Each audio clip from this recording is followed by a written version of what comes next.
আফগানিস্তানের হামলার জবাবে শুক্রবার ভোরে কাবুল, কান্দাহার ও পাকতিয়ায় অতর্কিত হামলা চালিয়েছে পাকিস্তান সেনাবাহিনী। এতে আফগানিস্তানের অন্তত ২২৮ জন তালেবান যোদ্ধা নিহত এবং ৩১৪ জন আহত হয়েছে বলে দাবি করেছে পাকিস্তান। শুক্রবার ২৭ ফেব্রুয়ারি এক বিবৃতিতে পাকিস্তানের সামরিক বাহিনীর মুখপাত্র লেফটেন্যান্ট জেনারেল আহমেদ শরীফ চৌধুরী বলেন, অপারেশন গজবলিল হকে ৭৪টি তালেবান কমান্ড পোস্ট ধ্বংস ও ১৮ জনকে আটক করা হয়েছে।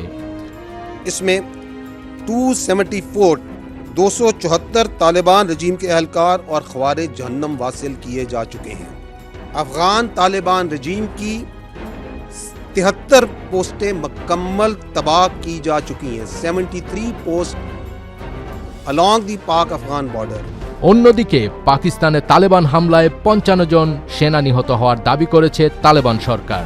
তারা বলেছে, গত বুধবার তারা ডুরাল্ড লাইন বরাবর পাকিস্তানি সামরিক বাহিনীর অবস্থান লক্ষ্য করে বড় ধরনের প্রতিশোধমূলক হামলা চালিয়েছে।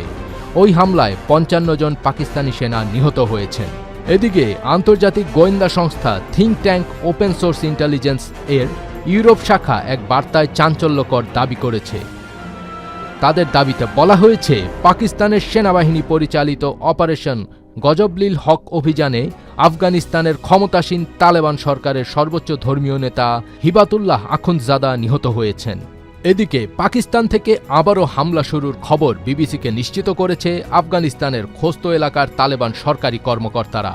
শুক্রবার সন্ধ্যায় তালেবান সরকারের দক্ষিণ পূর্বাঞ্চলীয় অঞ্চলের মানসুরি কর্পসের মুখপাত্র আব্দুল হক ফিদা বিবিসিকে বলেছেন যে ইফতারের বিরতির পর খোস্ত এবং ট্যাঙ্ক এলাকায় আবারও অভিযান শুরু হয়েছে ও তুমুল লড়াই চলছে।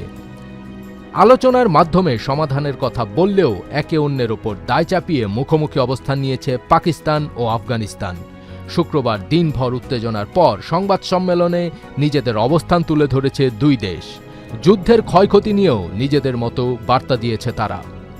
এদিকে পাকিস্তানের বিরুদ্ধে চালানো যে কোনো ধরনের আগ্রাসনের জবাব দিতে দেশটির সেনাবাহিনীকে নির্দেশ দিয়েছেন প্রধানমন্ত্রী শেহবাজ শরীফ।